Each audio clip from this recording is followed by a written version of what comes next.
ओम शांति। आज 5 तारीख 5 मास 2024 ईश्वरीय महावाक्य सुनते हैं। मुरली का मुख्य पॉइंट्स। पहली, भक्ति मार्ग में 2 बाप होते हैं, एक लौकिक और दूसरा पारलौकिक। आत्माओं का असली बाप एक ही परमपिता परमात्मा शिव है। मनुष्य नयनहीन है क्योंकि उनके पास ज्ञान का तीसरा नेत्र नहीं है। शिव बाबा ही आकर हमें दिव्य चक्षु देते हैं जिससे हम सत्य को देख पाते हैं। सुख शांति का वरदान और मुक्ति, जीवन मुक्ति की राह केवल एक निराकार बाप ही दिखा सकते हैं, कोई भी देहदारी मनुष्य नहीं।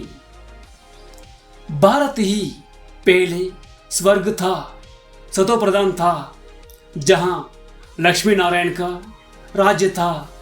आत्माएं 84 जन्म लेते लेते अब तमो प्रधान अर्थात इस कलयुग में पहुंच गई है।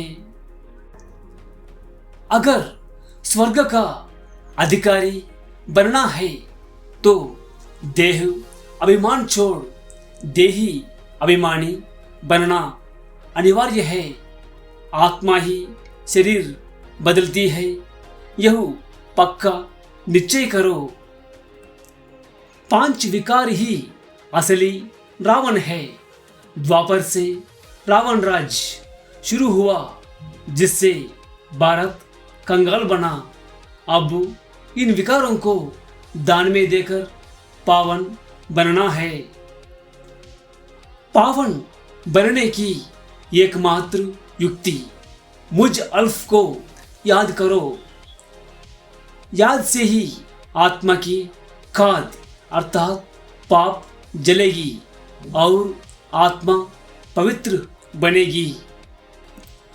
हम यहाँ राजयोग सीखकर मनुष्य से देवता बनने आए हैं।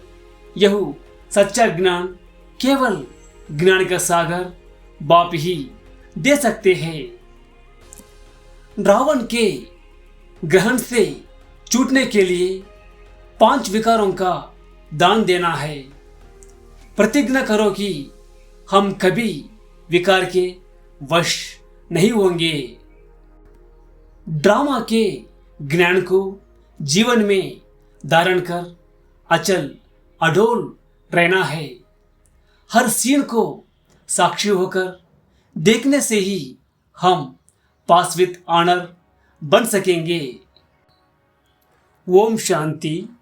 मीठे बच्चे, सुख शांति का वरदान एक बाप से ही मिलता है, कोई देहदारी से नहीं। बाबा आए हैं तुम्हें मुक्ति, जीवन मुक्ति की राह दिखाने। प्रश्न, बाप के साथ जाने और सतयुग आदि में आने का पुरुषार्थ क्या है? उत्तर, बाप के साथ जाना है तो पूरा पवित्र बनना है। सतयुग आदि में आने के लिए और संग बुद्धियोग तोड़ एक बाप की याद में रहना है।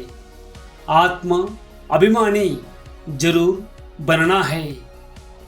एक बाप की मत पर चलेंगे तो ऊंच पद का अधिकार मिल जाएगा। गीत, नयनहीन को राहो दिखाओ प्रभु। ओम शांति। यह गीत किसने गाया?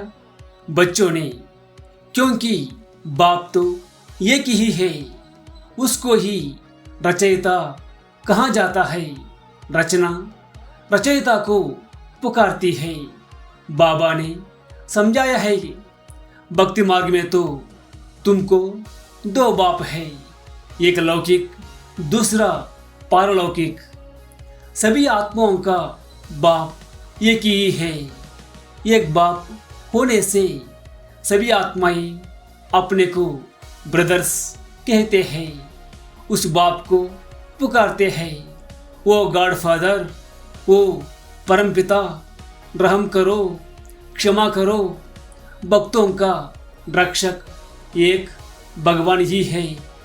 पहले पहले तो यह समझाना चाहिए कि हमको दो बाप है। अब पारलौकिक बाप तो सभी का एक है, बाकी लौकिक बाप हर एक का अलग अलग है। अब लौकिक बाप बड़ा व पारलौकिक बाप बड़ा। लौकिक बाप को तो कभी भगवान व परमपिता नहीं कहेंगे। आत्मा का बाप एक ही परमपिता परमात्मा है।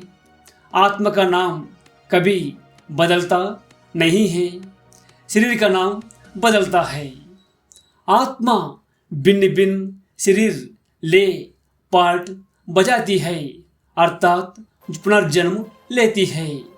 आखिर भी कितने जन्म मिलते हैं, सो बाप ही आकर समझाते हैं, बच्चे तुम अपने जन्मों को नहीं जानते हो। बाप आते ही भारत में है, उनका नाम शिव है। समझते भी है शिव परमात्मा है। शिव जयंती व शिवरात्रि भी मनाते हैं। वह निराकार है, जैसे आत्मा भी निराकार है। निराकार से साकार में आते हैं पार्ट बजाने। अब निराकार शिव तो शरीर बिगर पार्ट बजा ना सके। मनुष्य इन बातों को कुछ भी नहीं समझते हैं, नयनहीन है। यह शरीर के दो नेत्र तो सबको है, तीसरा ज्ञान का नेत्र आत्मा को नहीं है, जिसको दिव्य चक्षु भी कहते हैं। आत्मा अपने बाप को भूल गई है, इसलिए पुकारते हैं नयनहीन को, राह बताओ कहाँ की राह, शांतिधाम और सुखधाम की। सर्व का सद्गति दाता सद्गुरु एक ही है। मनुष्य का गुरु बन सद्गति दे नहीं सकता, ना खुद सद्गति पाते हैं, ना औरों को देते हैं। एक बाप ही सर्व को सद्गति देते हैं। उस अल्फ बाप को ही याद करना है। बाप समझाते हैं, कोई भी मनुष्य मात्र मुक्ति, जीवन मुक्ति, शांति और सुख सदा काल के लिए दे नहीं सकते। सुख शांति का वरदान तो एक बाप ही दे सकते हैं, मनुष्य को नहीं दे सकते। भारतवासी सतो प्रधान थे तो सत्ययुगी स्वर्गवासी थे।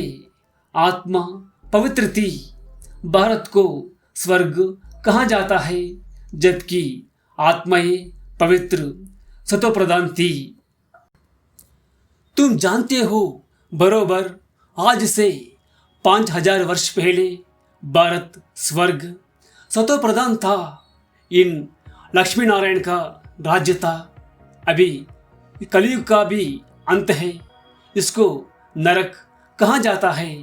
यही भारत स्वर्ग था तो बहुत धनवान था, हीरे जवाहरों के महल थे। बाप बच्चों को याद दिलाते हैं, सतयुग आदि में इन लक्ष्मी नारायण की राजधानी थी, उसको स्वर्ग वैकुंठ कहा जाता है। अभी तो स्वर्ग है ही नहीं, ये बाप समझाते हैं। बाबा भारत में ही आते हैं, निराकार शिव की जयंती भी मनाते हैं, परंतु वह क्या करते हैं यह कोई नहीं जानते। हम आत्माओं का बाप शिव है, उनकी हम जयंती मनाते हैं। बाप की बायोग्राफी को भी नहीं जानते। गाया भी जाता है, दुख में सिमरन सब करे। पुकारते हैं ओ गॉडफादर रहम करो। हम बहुत दुखी है क्योंकि यह रावण राज्य है। वर्ष वर्ष रावण को जलाते हैं ना, परंतु यह किसको पता नहीं कि 10 शीर्ष वाला रावण क्या चीज है। हम उनको जलाते क्यों हैं? यह कौन सा दुश्मन है जो उनकी एफिजी बनाए जलाते हैं? भारतवासी बिल्कुल नहीं जानते क्योंकि ज्ञान का तीसरा नेत्र नहीं है। तब तो रामराज मांगते हैं। 5 विकार स्त्री में, 5 विकार पुरुष में है, इसलिए इनको रावण संप्रदाय कहा जाता है। यह रावण 5 विकार ही बड़े से बड़ा दुश्मन है जिसका एफिजी बनाए जलाते हैं। यह रावण राज कब से शुरू हुआ यह भी किसको पता नहीं है। बाप समझाते हैं रामराज सतयुग, त्रेता, रावण राज, द्वापर, कलियुग। सतयुग में इन लक्ष्मी नारायण का राज्य था। उन्हों को यह राज कहाँ से कैसे मिला यह कोई नहीं जानते। यह समझने की बातें हैं, इसमें अटेंशन देना पड़ता है। मोस्ट बिलीवेड बाप है, तब तो उनको भक्ति मार्ग में तो में भी पुकारते हैं। भारत में जब इन्हों का अर्थात लक्ष्मी नारायण का राज्य था तो दुख का नाम नहीं था। अभी दुखधाम है। कितने अनेक धर्म है। सतयुग में एक धर्म था। इतनी सब आत्माएं कहाँ चली जाएंगी किसको पता नहीं है क्योंकि नयनहीन है। शास्त्रों से ज्ञान का तीसरा नेत्र किसको नहीं मिलता है। ज्ञान नेत्र ज्ञान सागर परमपिता परमात्मा ही देते हैं। आत्मा को तीसरा नेत्र मिलता है। आत्मा भूल गई कि हमने कितने जन्म लिए हैं। सत्ययुग में जो देवी देवताओं का राज्य था वह कहाँ गया? गाते भी है मनुष्य 84 जन्म लेते हैं, 84 का चक्र कहते हैं, परंतु कौन सी आत्मा 84 जन्म लेती है? जो पहले भारत में आते हैं वो थे देवी देवता, फिर 84 जन्म भोग, अंत में पतित बन जाते हैं। गाते भी है हे पतित पावन, तो सिद्ध करते हैं हम पतित है, इसलिए पुकारते हैं हे पतित पावन हमें पावन बनाने आओ। जो खुद ही पतित है वह फिर औरों को पावन कैसे बनाएंगे? अच्छा, मीठे मीठे सिकिलदे बच्चों प्रति माता पिता बाप दादा का याद प्यार और गुड मॉर्निंग। रूहानी बाप की रूहानी बच्चों को नमस्ते।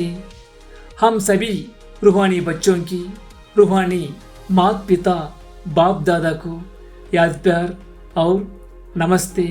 शुक्रिया बाप दादा, शुक्रिया। धारणा के लिए मुख्य सार।